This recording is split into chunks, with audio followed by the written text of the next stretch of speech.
आपने सिर्फ फिल्मों में देखा होगा कि किसी बड़ी हस्ती को बचाने के लिए सरकार, विपक्ष, अदालत और वकील सब एकजुट हो जाते हैं। दरअसल कर्नाटक के सुपरस्टार दर्शन की कहानी में भी कुछ ऐसा ही हुआ, जब दर्शन और उनकी गर्लफ्रेंड एक्ट्रेस पवित्रा गौड़ा सहित पुलिस ने 17 लोगों को रेणुका स्वामी के कत्ल में अरेस्ट किया। दरअसल ये पूरा मामला 33 वर्षीय रेणुका स्वामी का है, जो अपोलो फार्मेसी में काम किया करता था और वो दर्शन का बहुत बड़ा फैन था, जो कि उसकी हर film first day first show देखा करता था।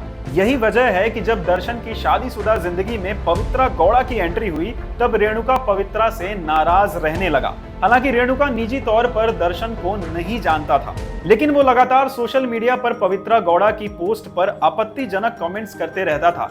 यही उसके मौत का सबसे बड़ा कारण बना।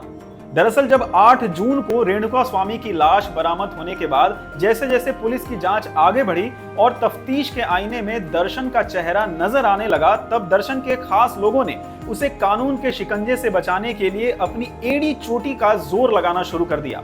नेता से लेके अभिनेता तक हर किसी ने किसी भी तरह से दर्शन को इस केस से बाहर निकालने के लिए दबाव बनाना शुरू कर दिया। शायद प्रभावशाली लोगों का दबाव और मीडिया में तेजी से फैलते खबरों का ही असर था कि बेंगलुरु पुलिस ने इस मामले की तफ्तीश उतनी ही तेजी से आगे बढ़ाई और 2 दिन गुजरते गुजरते आखिरकार दर्शन को मैसूर के एक 5 स्टार होटल से गिरफ्तार कर लिया गया।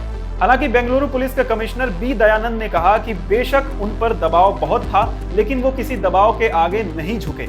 वहीं बात करें इस पूरे केस की, तो रेणुका स्वामी दर्शन का बहुत बड़ा फैन था। वो नहीं चाहता था कि पवित्रा गौड़ा के कारण दर्शन की शादीशुदा जिंदगी बिगड़े। वहीं मीडिया रिपोर्ट्स की माने तो इस केस को दबाने के लिए एक बीजेपी विधायक का भी नाम शामिल है, जिसने दर्शन की गिरफ्तारी के बाद पुलिस के बड़े अफसरों से बात कर मामले को रफा दफा करने के लिए दबाव बनाया। लेकिन लगातार मीडिया में आती खबरों के सामने किसी का कोई दबाव काम नहीं आया।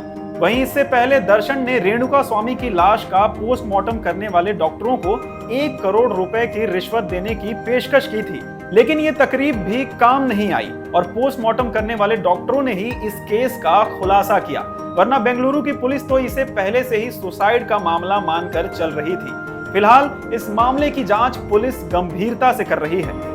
इस खबर पर आपके क्या विचार हैं, हमें कमेंट सेक्शन में बताएं और ऐसे ही तमाम जानकारी के लिए देखते रहिए गुजरात मित्र।